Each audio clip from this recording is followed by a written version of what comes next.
Telugu digital media network లో political కేటగిరీలో #1 కేవలం 72 గంటల్లో 1,50,00,000 వ్యూస్ పైగా పాపులర్ టీవీ నెట్వర్క్. ఏపీలో రాజకీయ పరిణామాలు వేగంగా మారిపోతున్నాయి. ముఖ్యమంత్రి వైఎస్ జగన్మోహన్ రెడ్డి వైనాట్ 175 లక్ష్యంగా పావులు కదుపుతున్న సంగతి తెలిసిందే. అయితే జగన్ భయపడుతున్నారు. తన సోదరి షర్మిల కాంగ్రెస్ లో చేరితే తనకు రాజకీయంగా నష్టం కలుగుతుందని ఆందోళన చెందుతున్నారు అని తెలుగుదేశం అనుకూల మీడియా ఊదరగొడుతోంది. వాస్తవానికి భయపడటం, లాలూచి పడటం అనేది చంద్రబాబుకు మాత్రమే తెలిసిన విద్య అంటున్నారు వైసీపీ నేతలు.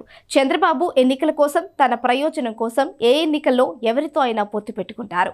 ఆ తర్వాత వాళ్ల మీదనే దుమ్మెత్తిపోస్తారు. ఇది పలుమార్లు రుసువైంది అంటున్నారు. 35 వయసులోనే కాంగ్రెస్ ను ఎదిరించి పార్టీ నుంచి బయటకు వచ్చిన నాడే అప్పటి అత్యంత బలమైన నేతగా పేరొందిన సోనియా పేషి నుంచి బెదిరింపులు వచ్చాయి. వాటిని ఏమాత్రం లెక్క చేయకపోగా కాంగ్రెస్ పార్టీ ద్వారా సంక్రమించిన ఎంపీ పదవిని సైతం వదులుకున్నారు. ఆ తర్వాత సిబిఐ పేరిట కాంగ్రెస్ ఆయన మీద చేసిన దాడులను ఏనాడు ఖాతరు చేయలేదు.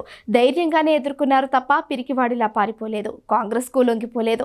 2014లో తన తరపున గెలిచిన 23 మంది ఎమ్మెల్యేలను చంద్రబాబు కొనుగోలు చేసినప్పుడు కూడా జగన్ ఏమాత్రం అదరలేదు, బెదరలేదు. పార్టీ వీడిన వాళ్లను బుజ్జగించలేదు. అసెంబ్లీలో ఆయన్ను ఎన్నో అనరాని మాటలు అన్నా అవమానించిన జగన్ ఏడాడు కుంగిపోలేదు. అలాంటిది ఇప్పుడు షర్మిల వచ్చి తనకు నష్టం చేస్తుందని ఆయన భావిస్తారని తెలుగుదేశం వాళ్ళు ఎలా అనుకుంటున్నారో అర్థం కావడం లేదు.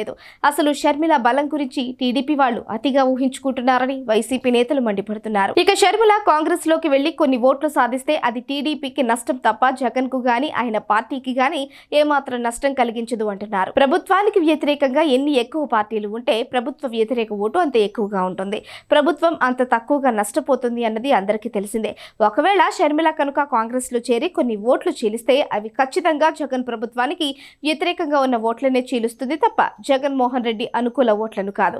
అంటే షర్మిల కనుక పోటీలో లేకుంటే ఆ ప్రభుత్వ వ్యతిరేక ఓట్లన్నీ ఖచ్చితంగా తెలుగుదేశం లేదా జనసేన లేదా బీజేపీ కమ్యూనిస్టులకు రావాలి. కానీ షర్మిల కూడా ఆ వ్యతిరేక ఓట్లలో తన భాగాన్ని తాను తీసుకోవడం ద్వారా టీడీపీకి నష్టం చేకూరుస్తుంది.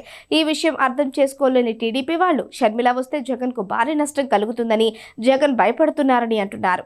మరోవైపు టీడీపీ అటు జనసేనతో పొత్తులు మాట్లాడుతూనే ఇటు బీజేపీతో ఎత్తులు వేస్తోంది. అంటే ఒళ్లంతా భయంతో వణికిపోతూనే ఇటు మేకపోతు గాంభీర్యం చూపుతున్నట్లు తెలుస్తూనే ఉంది. రాబోయే ఎన్నికల్లో టీడీపీ ఎన్ని పార్టీలతో పొత్తులు పెట్టుకున్నా సింహం సింగిల్ గానే వస్తుందని, మరోసారి ఏపీ పీఠం వైసీపీకి దక్కుతుందని సర్వేలు కుండబద్దలు కొడుతున్నాయి.